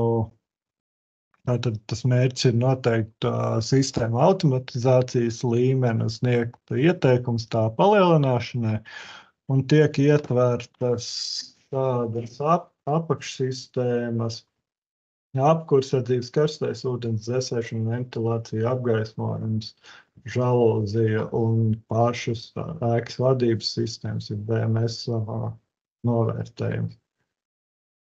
Kā tas izskatās? Tur es saturu neliku, jo viņš bija diezgan garš, bet katrai šī sistēmai ir vairāki punkti. Un tad, piemēram, energoauditors atzīmē ir jautājums par dzēsēšanu ģeneratoru vadībā. Kāda ir šī vadība? Tas mērķis ir iespējami paaugstināt dzēsētāju ūdens temperatūru un kāda ir šī dzēsētāja temperatūras vadība, vai tā ir konstanta, vai tā ir mainīgas temperatūras vadība atkarībā no ārgaisa temperatūras, vai tā ir mainīgas temperatūras vadība atkarībā no slodzes, un tad energoauditors atzīmē šo atbilstošo automātikas kontroles vai tehniskās vadības izvērtējumu. Jā, tas bija tā ātri pārskrienot pāri par šiem pārbaudes aktiem. Lielas paldies tev, Tom. Iespējams, daudziem šis bija jaunums un parādās kā vēl viens darbs, kas jāpieliek darba sarakstā. Bet ir vairāk jautājumi. No Ilses jautājums ir, vai šāds apkurses sistēmas apsekošanas akts jāsastāda arī gāzes apkurses katlumājai? Katlumājai, ja viņi ir kā centralizētās apkuras, ja viņi nodrošina centralizēto apkuri, tad nē. Atsevišķi nav jāsastāda gadījumā, ja tiek veikts kāds ēkas energosertifikāts. Un to, ja tiek veikts ēkas energosertifikācija un tiek izstrādāts apkurs sistēmas pārbaudas akts, tad var papildus iekļaut vienkārši kā papildus šo katlojumu novērtējumu. Paldies. Un tad ir komentārs droši vien tas nāk no Ventspils nekustamiem īpašumiem, kur viņi arī ir ielikuši saiti čatā par to, ka viņi ir iekļāvuši pēdējā iepirkumā arī šo te apkurs sistēmu Tad es kļūdījos, atvainojos. Tā kā ir labais piemērs ir parādījies, kas ir labi. Bet Andrim ir jautājums par provizoriskām izmaksām. Jā, energosertifikātu pagaidu certifikātu īstenībā tā skaitā apkursu sistēmas pārbaudas akti sagatavot. Ne? Šis jautājums vienmēr izsauc. Nē, tas īstenībā jau tas nav nekāds liels noslēpums, jo var paskatīties aktuālos iepirkumus, un tur tās cenas ir, un tāds arī ir. Tā visa informācija ir pieejama. Ja mēs runājam par ēku energosertifikāciju, protams, atkarīgs no konkrētās ēkas, ir sākot kaut kādiem 800 eiro un uz augšu, tur varbūt 1500, 1600, kaut kādi cēdās robežu, un tad apkuras pārbaudas akts, apkuras sistēmas pārbaudas akts atkal ir nedaudz atkarīgs no tā, vai tā ir tikai apkuras sistēma, vai, piemēram, apkuras sistēma plus katls, kur jūs vēl gribētu, teiksim, papildus mērījumus. Bet apkuras sistēmas pārbaudas akts kopā ar Audi varētu būt kaut kā 300 eiro, kaut kas tāds. Tas vidēji, tas lai priekšstatam, bet tie, kas noteikti ir redzējuši vai saskārušies, tad tās cenas apmēram arī zina. Vienkārši paskatieties iepirkumos aktuālos, un tad jūs tās cenas arī redzēsiet.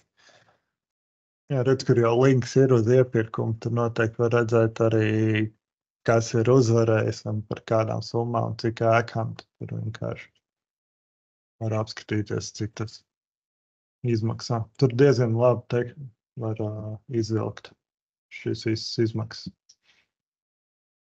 Jā, paldies. Ja jautājumi nav aktuāli, tad un mēs jau esam 3 minūtes līdz šīs webināra beigām. Vispirms es vēlos izteikt milzīgi paldies saviem kolēģiem, kas dalījās ar savām kompetencēm, zināšanām. Man pašai personīgi bija daudz, ko es jaunu ieguvu. Es ceru, ka arī jums, dalībnieki, ka bija, šīs webināra rezultātā jūs esat kaut ko iegūši vairāk atbildes uz to tieši, kādas ir prasības, kāpēc viņas tiek prasītas energoauditos un arī tāpat arī, kā sakot līdz tiem energoauditiem, ko jums iesniedz, ko jūs saņemat kā gala produktu, kur jūs varēsiet arī paskatīties, no kurienes tās vērtības rodas, un varbūt arī ir dziļāka izpratne par to, ko katrs no šiem cipariem nozīmē, tīpaši, piemēram, tas, ko Kristaps rādīja par enerģijas patēriņu, par primārās enerģijas patēriņu, kāda ir atšķirība un ko katrs no šiem cipariem nozīmē. Ja jums ir kādi jautājumi, jūs noteikti varat rakstīt, kā jau minēju, materiāli būs pieejami mūsu mājaslapā www.plano.lv. Mēs izsūtīsim arī e-pastu. Papildus aicinājums būtu, mēs ļoti augstu novērtētu, ja jūs varētu arī aizpildīt tādu ātro novērtējumu anketu par šo semināru. Mēs tiešām esam ļoti priecīgi. Šis man šķiet ir viens no visvairāk apmeklētākajiem webināriem. Un sakojiet līdzi, šos seminārus, webinārus mēs organizējam ik pa reizi mēnesī par aktuālām tēmām, kas saistīta ar enerģētiku un klimatu. Tā kā uz drīz tikšanos, paldies un lai jums labu un izdevusies dienu. Redzēšanos!